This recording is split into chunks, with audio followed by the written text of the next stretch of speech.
to talk about Purandara Dasa, Thyagaraja, Dikshithar, Shyama, Sasthry, Maharaja, Swathi, Thirunal. Even to talk about one of them, it will take 3-4 days. So we have to pack everything in one morning. So it will be a kind of bonsai Thyagaraja. We have these miniatures, no? So it will be miniatures of each of the composers. Now things have changed a lot during the past decade or so because of the internet. Suppose you just Google Thyagaraja, you will know his date of birth, at what period he lived, what all compositions he composed, that anybody can access from the internet these days. So I wouldn't wish to just talk about their lives and their biographies.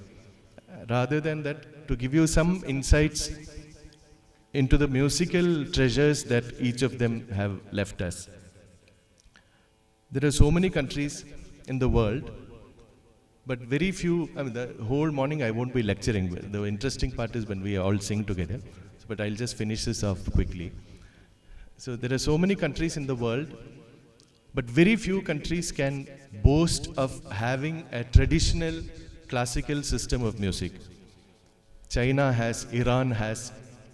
Of course, in Europe we have the very great Western classical tradition. But India is one country which is doubly blessed because we have not one but two living ancient systems of raga music, the Hindustani and Carnatic, the North Indian and South Indian. And both are, the roots are, they go very far back to several centuries. But they are still very much active, and which is why people have brought me here from all the way from India to engage you this morning. Because classical music is very, very relevant. There have been people who have composed even before Purandara Dasa, and there are people who are still composing. But some names, they have a special position. In my opinion, if somebody asks, what is classical? Classical, we normally call raga music, Hindustani or Carnatic. But if you ask, what is classic? Classic is anything which stands the test of time. So these people made these songs 200 years ago, 600 years ago, and even now we are singing them. Now we have the latest videos which go viral on YouTube, and within 2 days, 10 million views come. But after 1 month, nobody listens to them. So the lifespan is very short. I'm not saying that all songs now are like that, but many, many songs. So these people, the wonderful thing is that if their year of birth and death are given, it's very surprising that except Purandara Dasa, most of them lived around the same time, around 200 years ago. The same time in the West, we had Beethoven and Mozart and Schubert and people like that. So something amazing seems to have happened in the whole world at that time. We wish we were alive at that time, but probably if we were alive at that time, we wouldn't even know what the guy 2 miles away was doing. Because now, because of the internet and communication has become so much easier. In Indian classical music, whether it is Hindustani or Carnatic, the gentleman who is popularly known as the father of Indian raga music is Purandara Dasa. Most of you who have studied classical music, you are familiar with the first exercise, no? Sari, sari, sari, gama. You have all done that? So you are in Sharjah or Dubai, I am in Kerala, somebody is in Bombay or London. We have all done sari, sari, sari, that Purandara Dasa set. So all the varise, alankaram, janta varise, all the basic exercises were set by Purandara Dasa 600 years ago. And because the patterns are so, it covers all sama gama riga sari sasari riga gama or sasari sari sari ga riga gama sasari riga sari saga sari ga sari gama. So the twists, and it's so good and the same thing we have to do in akaram also. First swarams, then just if we do in the beginning stage, it will be really boring. At least I found it very boring when I was just doing sari sari sari gama, and others are singing tilanas and bhajans and nice songs. I didn't know as a kid how important it is, especially the sapta tala alankaras. Because to do the alankaras in 3 speeds or 4 speeds, our talam, rhythm sense becomes so strong that we'll never have to look at somebody else to see whether we have missed a beat or we are running or dragging. They're very, very, very essential and beautiful. That is why for 600 years nobody has felt like inventing new exercises. We are still happy doing what Purandara Dasa said. So that is one big contribution. Many of us who sing all these things, we don't know. Maybe Lambodara, Lakumikara, we know it's Purandara Dasa. But from Saptasuram, it is Purandara Dasa. And just like in Carnatic music, we have Thyagaraja Dikshithar. In Hindustani music, one of the biggest, as big as the tower in Dubai. So that big name is Mian Tansen. And Tansen's guru was a person called Swami Haridas. And Purandara Dasa is the guru of Haridas. So really, like Indian music he is the number one and remains number one. But unfortunately, only his lyrics were available. The tunes were lost. And different people have composed, even assigned different ragas. So the same Purandara Dasa song, you can hear 5, 6 different varieties. And we have to choose what appeals to us maximum. And one of the important ways to decide which tune is best is to look at the meaning of the lyrics, which was not possible till 10 years ago. So I'm a Malayali boy. I'm not boy now, I'm a Malayali old mama. But when I was a Malayali boy, if I learn a Thyagaraja song or a Dikshithar song, Dikshithar, at least it's in Sanskrit. Thyagaraja is in Telugu and I have absolutely no idea what it means. If I ask my guru, he also probably didn't know the word by word meaning. And many gurus who sing not only word by word meaning, even the general idea of the song they don't know. So then how can they teach the student? Now all of us have the same guru who is Mr. Google. So we any song we know, Krishna ni begane baro, it's a very popular song, Jagadodharana. We just search Krishna ni begane lyrics in Google. Some good souls have not only given the lyrics, but the meaning in English. So many songs, the word by word meaning also. So when we sing anything, we know the meaning and we don't know the meaning, the experience is completely different. When we are just singing some sounds, but then naturally we can't get interested beyond a point. But we know the meaning, then automatically we connect to the song and also to the spirit of the composer who lived several centuries ago. So my own music really changed a lot after internet came, because I started looking up, and once you get into it, a very small song, even Lambodara Lakumi, what does Lakumi means? Lakumi is Lakshmi. Lakshmi in Kannada. So one Lambodara is a song we all learn. But many people, including me, I had no idea that Lakumi Kara, I used to sing. What is Lakumi Kara? Some syllables only. But Lakshmi Kara, I didn't know at that time. So I beg you and encourage you, each of you, because we can learn, even if you have the greatest teacher, we can learn only 25% from a guru. That is what the ancient people say. Not my own theory, but I have experienced that and found that it is true. Even the greatest guru from whom you can learn only 25%. Next 25% comes from our own efforts. Then also only 50%. The third 25% comes with interaction with other people in the same field. Now I'll talk to my violinist and my mridangam artist. They will tell me something. Some other singer who is my buddy, we'll be discussing a song, and we get insights from others in the same field. Even then only 75%. The last 25% comes gradually with age and experience. So that's why the same singer, when they are older, if they do things the right way, then definitely the music will become richer. So for all that, in classical music, Indian classical music, big thanks to Sri Purandara Dasa first. Then we have the 3 gentlemen who were all born in the same geographical location in Tamil Nadu, Tiruvarur, Tiruvayar, Sri Thyagaraja, Sri Dikshithar and Sri Shyama Sasthry, of which Sri Thyagaraja remains the most popular and most sung composer because of a variety of reasons. Now we can release a CD or you can upload a song on the internet when that was not possible. The only way for a song to get transmitted to the next generation was if you teach a disciple. And Thyagaraja had a long life, probably. You can see how long he lived from there. He lived more than 80 years.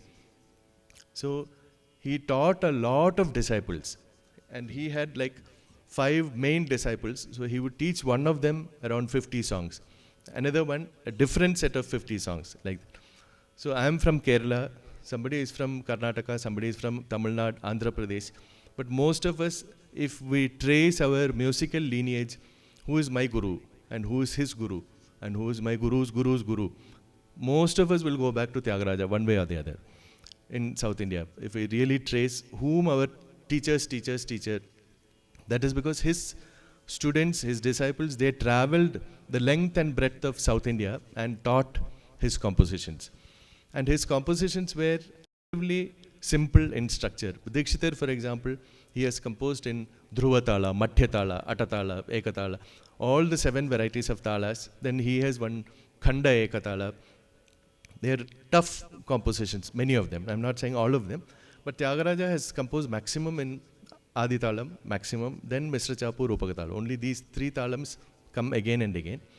The lyrics are simple.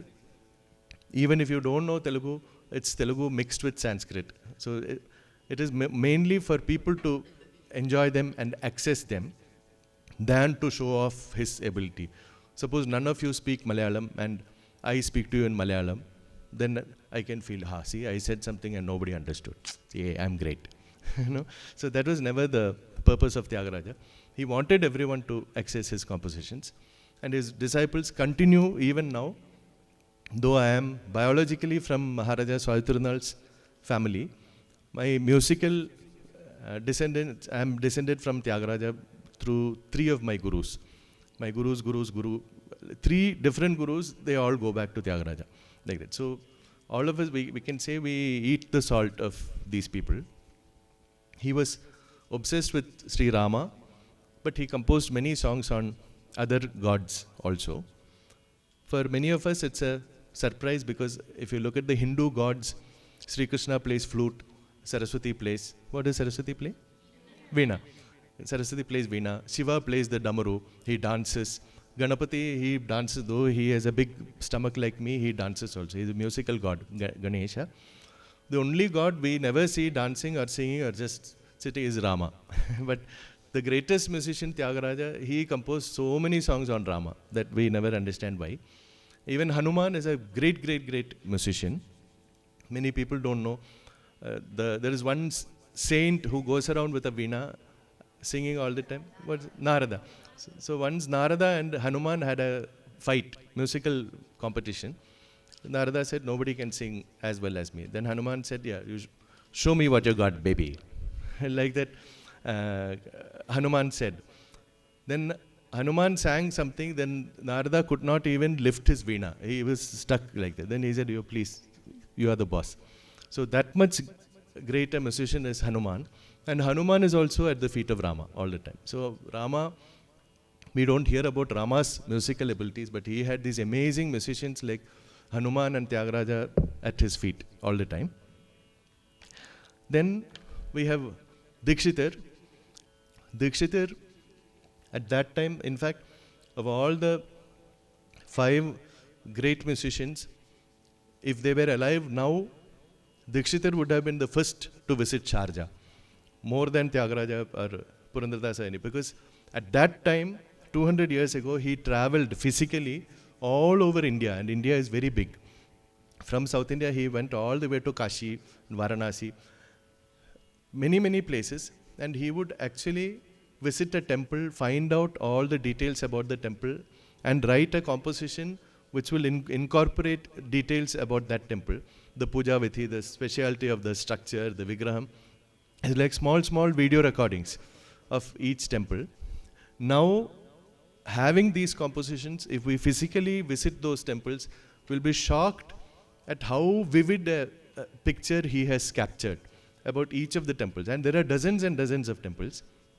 And he was, like Purandara Dasa, who is actually the font of all Indian classical music, Dikshithar was very attracted to Hindustani music.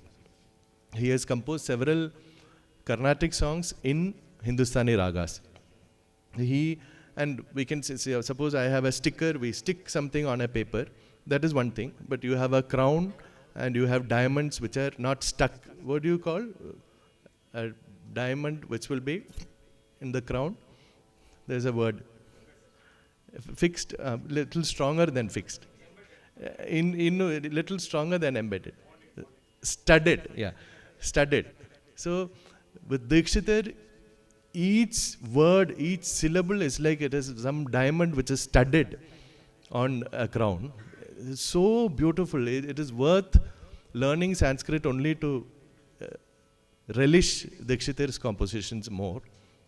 And suppose you read in English, you read P.G. Wodehouse, you read Oscar Wilde, you read Roald Dahl, you read Dr. Seuss.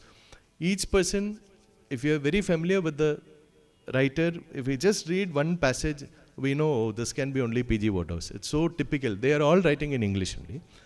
Like that, Sanskrit in Sri Jayadeva, who is even older than all these people, who wrote the Gita Govindam, Ashtapatis.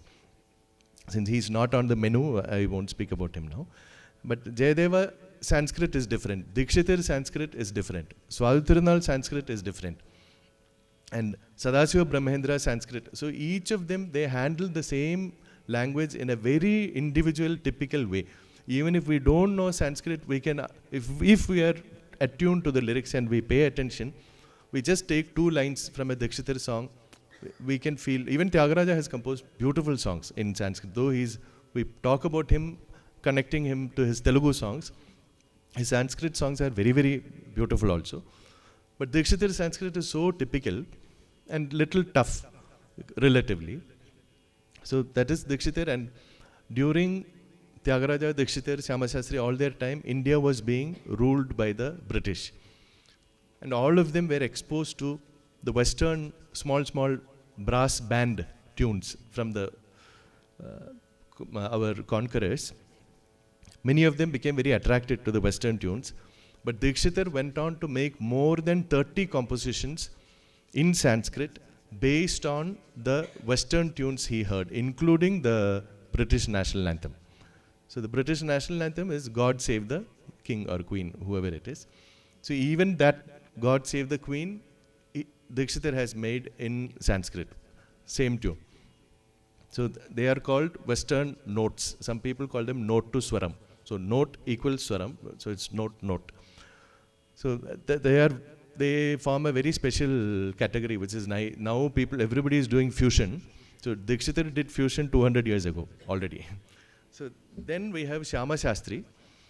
Shyama Sastry has, we don't know how many songs they composed. Even Thyagaraja, some people say he composed 24,000 songs. But only around 700, 720 are available now. So we can only talk about what is available. Otherwise, we can just keep adding zeros to the number of songs they made. So relatively speaking, Shyama Sastry, what songs are available is much less. And he was a total devotee of a goddess in Tamil Nadu, Kanchipuram Kamakshi. So most of his songs will be addressed to Kamakshi Devi. Like he is a baby who is crying to his mother. Like that same idea comes again and again and again and again.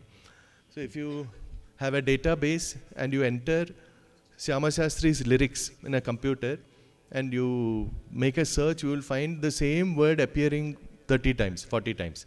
So the lyrical content is much more limited than Dikshithar and Thyagaraja. But the musical content is very, very, very rich.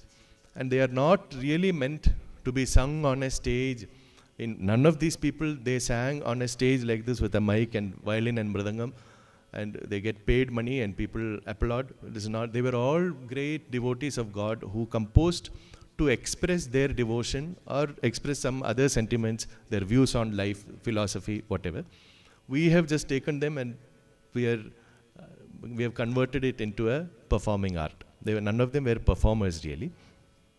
Does anybody know what is Misra Chaputalam? Can one person just put Misra Chaputalam? Simple. Yeah. So this is 1, 2, 3, 4, 5, 6, 7. 1, 2, 3, 4.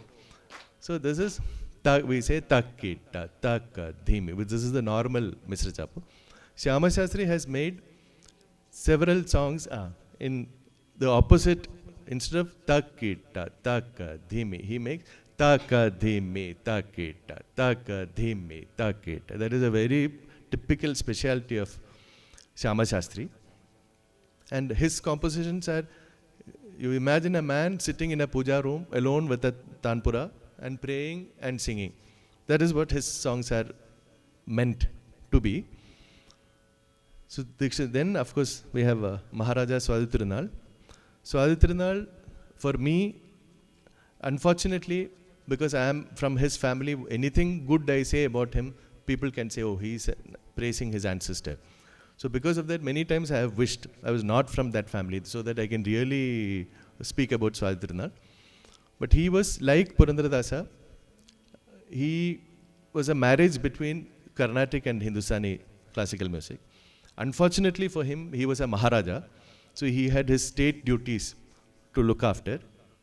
And he was not only a Maharaja, he was a Maharaja ruling at the time when British was ruling him.